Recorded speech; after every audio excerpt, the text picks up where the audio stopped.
ಈಗ ಇದಿಷ್ಟನ್ನು ಮಿಕ್ಸಿಗೆ ಹಾಕೊಂಡ್ಬಿಡೋಣ. ತುಂಬ ನುಣ್ಣಗಾಗೋ ಅವಶ್ಯಕತೆ ಇಲ್ಲ. ಇದು ನಿಮ್ಮ ಶೈಲಿ? ಹಾಂ ಸರ್, ಇದು ನನ್ನ ಶೈಲಿ. ಈರುಳ್ಳಿ ಬೆಳ್ಳುಳ್ಳಿ ಇಲ್ಲದೆ ಏನು ಮಾಡ್ಬೋದು ಆ ಥರ ಕಂಡಿಡ್ಕೊಂಡಿದ್ದೀನಿ ಸರ್. ನೋಡಿ, ನೀವು ಆಗಾಗ ನಮ್ಮ ಚಾನಲ್ ಕಾಣ್ತಾ ಇರಬೇಕು. ಒಳ್ಳೊಳ್ಳೆ ರೆಸಿಪಿ ಸಿಗ್ಬೇಕು. ಈರುಳ್ಳಿ ಬೆಳ್ಳುಳ್ಳಿ ರಹಿತ. ಹೌದು. ದೇವ್ರ ಸ್ಮರಣೆ ಮಾಡ್ಕೊಂಡು ತೆಗಿಯೋಣ ಹೇಗೆ ಬಂದಿದೆ ಅಂತ. ಕೃಷ್ಣಾರ್ಪಣಮಸ್ತು. ಮನೆ ಮನೆ ರಸದೂಟ, ಮನೆ ಮನೆ ರಸದೂಟ. ಇದನ್ನ ನೆಕ್ಸ್ಟ್ ಲೆವೆಲ್ ಎತ್ಕೊಳ್ಳೋ ರೀತಿಯಲ್ಲಿ ತೊಳ್ಳುತ್ತೆ ಮೇಲೆ. ಅಷ್ಟು ಚೆನ್ನಾಗಿದೆ ಪುದೀನದು ಆ ಮಸಾಲ.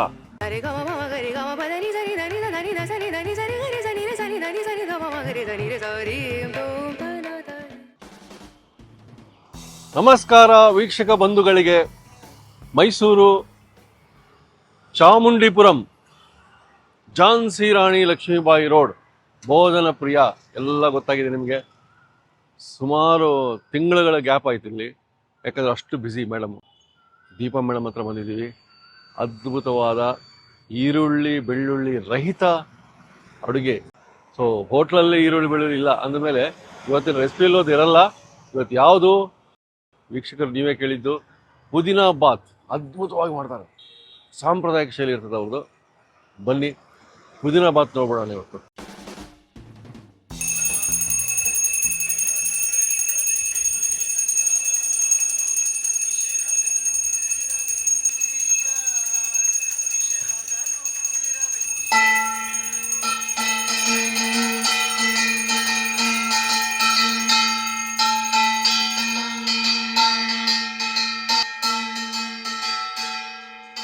ನಮಸ್ಕಾರ. ನಮಸ್ತೆ ಸರ್. ಎಲ್ಲರಿಗೂ ಮನೆ ಮನೆ ರಸದೂಟ ಕಾರ್ಯಕ್ರಮ ನೋಡ್ತಿರುವ ಸಮಸ್ತ ವೀಕ್ಷಕರಿಗೂ ಅಧಿಕ ಮಾಸದ ಹಾರ್ದಿಕ ಶುಭಾಶಯಗಳು.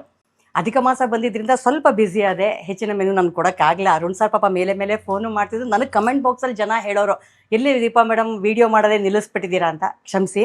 ಅಧಿಕ ಮಾಸ ಇದರಿಂದ ಸತ್ಯಾತ್ಮ ಶ್ರೀಗಳು ಮೈಸೂರಲ್ಲಿ ಅಧಿಕ ಮಾಸದ ಕಾರ್ಯಕ್ರಮದಲ್ಲಿ ಕೂತಿದ್ದಾರೆ. ಹಾಗಾಗಿ ನಾವು ಸ್ವಲ್ಪ ಬ್ಯುಸಿ ಆಗಿಬಿಟ್ವಿ.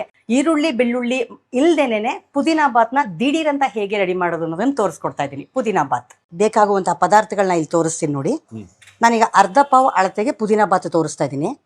ಅರ್ಧ ಪಾವ್ ಅಕ್ಕಿ, ಸಣ್ಣ ಕಟ್ಟು ತೊಳೆದು ಹೆಚ್ಚಿಟ್ಕೊಂಡಿರೋ ಎಲೆಗಳಷ್ಟೇ ಪುದೀನಾ ಎಲೆ, 5 ಹಸಿಮೆಣಸಿನ್ಕಾಯಿ, ಅರ್ಧ ಹೋಳು ಕಾಯಿ ತುರಿ, ಸ್ವಲ್ಪ ಚಕ್ಕೆ, ಒಂದು 4 ರಿಂದ 5 ಲವಂಗ, ಸ್ವಲ್ಪ ಶುಂಠಿ, ಒಗ್ಗರಣೆಗೆ ಬೇಕಾಗಿರುವಂತಹ ಎಣ್ಣೆ ಮತ್ತು ಸಾಸಿವೆ, ಸಣ್ಣ ಬಟಾಣಿ ಇಟ್ಕೊಂಡಿದ್ದೀನಿ ಸ್ವಲ್ಪ.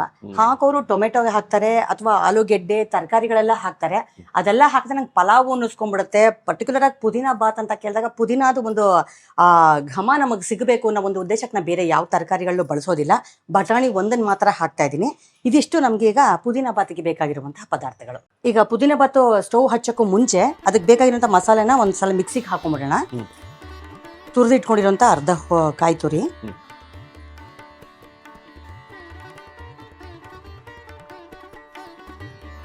ನಾಲ್ಕರಿಂದ 5 ಹಸಿಮೆಣಸಿನ್ಕಾಯಿ. ಖಾರ ಜಾಸ್ತಿ ಬೇಕು ಅಂತನೋರು ಇನ್ನು ಸ್ವಲ್ಪ ಹಸಿಮೆಣಸಿನ್ಕಾಯಿ ಹಾಕ್ಬೋದು.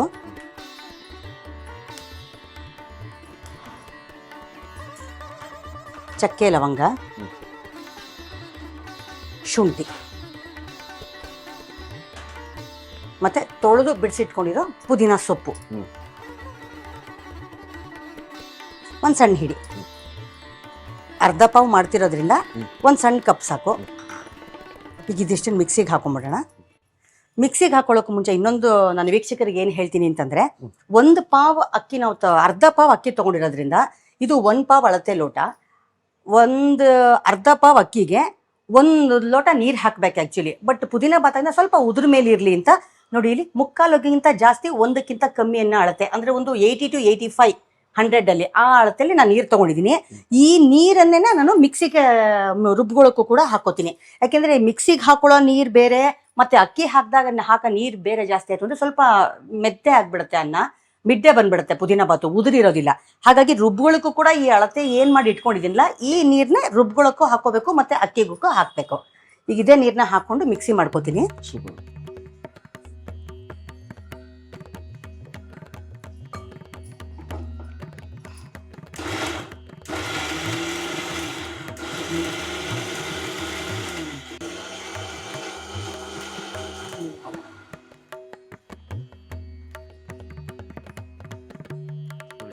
ತುಂಬಾ ನುಣ್ಣಗಾಗೋ ಅವಶ್ಯಕತೆ ಇಲ್ಲ.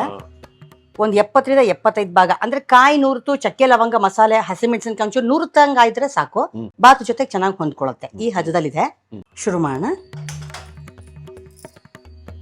ಎಣ್ಣೆ ಹಾಕೋತೀನಿ. ನಾನೀಗ ಅರ್ಧ ಪಾವ್ ಮಾಡ್ತಿರೋದ್ರಿಂದ ಒಂದು 4-5 ಸ್ಪೂನ್ ಹಾಕಿದ್ದೀನಿ ಅಷ್ಟೇನೆ. ಇವತ್ತು ಏನ್ ವಿಶೇಷ ಅಂದ್ರೆ ನಾವು ನಿಮ್ಮ ಅಧಿಕ ಮಾಸದ ಪೂಜೆಗೆ ಎಲ್ಲ ಅನುಕೂಲ ಆಗಂಗೆ 7 ಗಂಟೆಗೆ ಹೋಗ್ಬಿಟ್ಟಿವಿ. ಸೊ ಬೆಳಿಗ್ಗೆ ನಮಗೆ ಪುದೀನ ಬಾತ್ ಸಿಗ್ತಾ ಇದೆ. ಪುದೀನ ಬಾತ್. ಈಗ ಎಣ್ಣೆ ಕಾದಿದೆ. ಸಾಸಿವೆ ಹಾಕ್ತೀನಿ. ಈಗ ರುಬ್ಬಿಟ್ಕೊಂಡಿದ್ದೀನಲ್ಲ ಮಸಾಲ, ಅದನ್ನ ಹಾಕ್ತೀನಿ. ಇದು ನಿಮ್ಮ ಶೈಲಿ? ಹಾ ಸರ್, ಇದು ನನ್ನ ಶೈಲಿ. ಈರುಳ್ಳಿ ಬೆಳ್ಳುಳ್ಳಿ ಇಲ್ಲದೆ ಏನ್ ಮಾಡ್ಬೋದು ಆ ತರ ಕಂಡಿಡ್ಕೊಂಡಿದ್ದೀನಿ ಸರ್.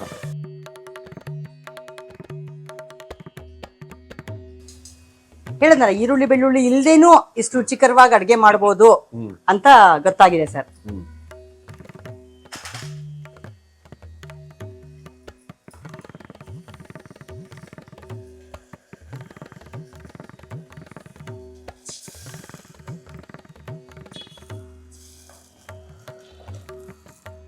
ಕ್ಲೀನಾಗಿ ಇದನ್ನು ಕೂಡ ಯಾವ್ದು ಒಂಚೂರು ಇಲ್ದಂಗೆ ಇಟ್ಕೊಂಡಿರೋ ನೀರಲ್ಲೇ ಇದನ್ನು ತೊಳ್ಕೊಂಡು ಇದರ ಅಂಶನೂ ಪೂರ ಹಾಕೊಂಡ್ಬಿಡೋಣ.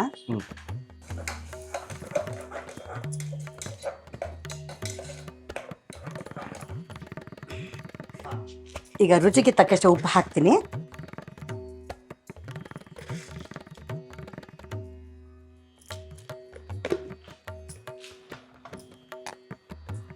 ಈಗ ಅಳತೆ ಮಾಡಿ ಇಟ್ಕೊಂಡಿದೀವಲ್ಲ ಅಕ್ಕಿ, ಇದನ್ನ ತೊಳ್ಕೊಳ್ಳೋಣ.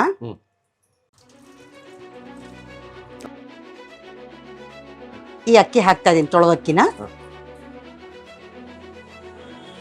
ಈ ತೊಳೆದು ಇಟ್ಕೊಂಡಿರೋ ಬಟಾಣಿನೂ ಇದಕ್ಕೆ ಹಾಕ್ತಾ ಇದ್ದೀನಿ.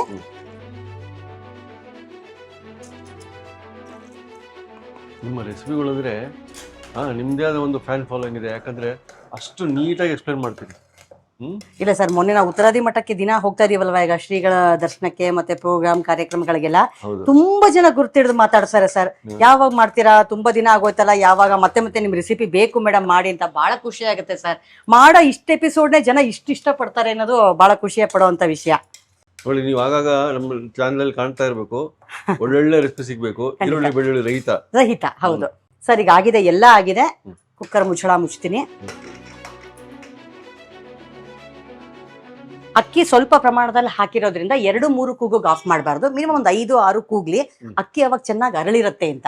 ಈಗ ಜಾಸ್ತಿ ಪ್ರಮಾಣದಲ್ಲಿ ಇಟ್ಟರೆ ಕುದಿತಾನೆ ಅಕ್ಕಿ ಆಗ್ಲಿ ಬೇಳೆ ಆಗ್ಲಿ ಅರಳಿರುತ್ತೆ. ನಾನು ಹಾಕಿರೋದೇ ಬರೀ ಅರ್ಧ ಪಾವ್ ಆಗಿರೋದ್ರಿಂದ ಸ್ವಲ್ಪ 5-6 ಕೂಗಿ ನಿಧಾನಕ್ಕೆ ಅದನ್ನ ಕೂಲ್ ಆಗಕ್ ಬಿಡ್ತು ಅಂದ್ರೆ ಅನ್ನ ಚೆನ್ನಾಗಿ ಅರಳಿ ಮಲ್ಗೆ ಹೂ ತರ ಆಗಿರುತ್ತೆ. ಹಾಗಾಗಿ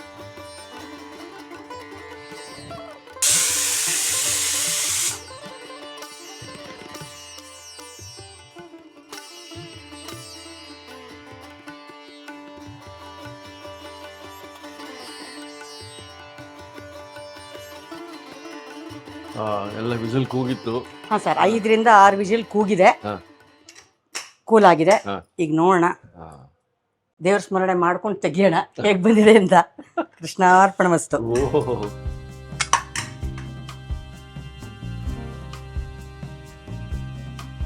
ನಾನು ನಿಮಗೆ ನೀರು ಹೇಳದ್ನಲ್ಲ,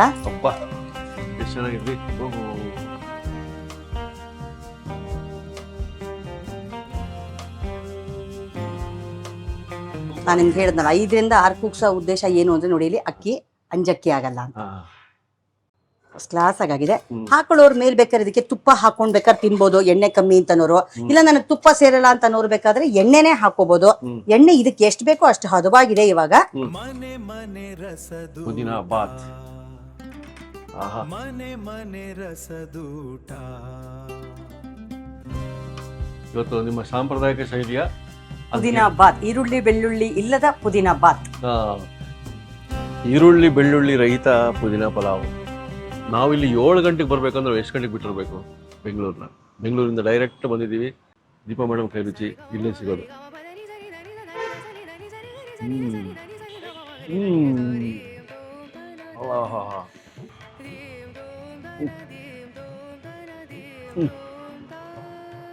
ಪುದೀನ ಹಿಂದ್ಗಡೆಯಿಂದ ತಳ್ಳುತ್ತೆ, ಆ ಘಮ ಪರಿಮಳ ರುಚಿ ಇದನ್ನ ನೆಕ್ಸ್ಟ್ ಲೆವೆಲ್ ಎತ್ಕೊಂಡು ಹೋಗೋ ರೀತಿಯಲ್ಲಿ ತಳ್ಳುತ್ತೆ ಮೇಲೆ. ಅಷ್ಟು ಚೆನ್ನಾಗಿದೆ ಪುದೀನದು. ಆ ಮಸಾಲ, ಮೊಸರು ಕೊಟ್ಟಿದ್ದಾರೆ, ಮೊಸರು ಆ ಮೊಸರು ಕೂಡ ಸ್ವಲ್ಪ ಹಾಕ್ಕೊಂಡು ನೋಡೋಣ ಹೇಗಿರುತ್ತೆ. ಹಾಂ, ಸೊ ನೀವು ಅವರೇ ಹೇಳ್ತಾರಲ್ಲ, ನೀವು ಎಲ್ಲೆಲ್ಲಿ ಸಿಗ್ತೀರೋ ಅಲ್ಲೆಲ್ಲ ನೀವು ಫೀಡ್ಬ್ಯಾಕ್ ಕೊಡ್ತಿದ್ದೀರಾ. ಹೀಗೆ ಮುಂದುವರಿಸಿ ನಿಮ್ಮ ಸಪೋರ್ಟನ್ನು. ಮುಂದಿನ ಸರಿ ಮತ್ತೆ ಸಿಗೋಣ. ಹಳ್ಳಿ ರುಚಿಗಳ ಸೊಗಡು ಇಲ್ಲಿದೆ, ಆಹಾರ ಸಂಸ್ಕೃತಿ ಸೊಗಸು ಇಲ್ಲಿದೆ. ಪಾಕಶಾಸ್ತ್ರದ ವಿಧ ವಿಧ ಪ್ರಯೋಗ, ನೋಡುಗರಿಗೆ ಹೊಸ ರುಚಿಯೋಗ. ಮನೆ ಮನೆ ರಸದೂಟ, ಮನೆ ಮನೆ ರಸದೂಟ. ಇನ್ನೂ ಅನೇಕ ಸ್ವಾದಿಷ್ಟ ರೆಸಿಪಿಗಳಿಗಾಗಿ ಸಬ್ಸ್ಕ್ರೈಬ್ ಮಾಡುವುದನ್ನು ಮರೆಯಬೇಡಿ.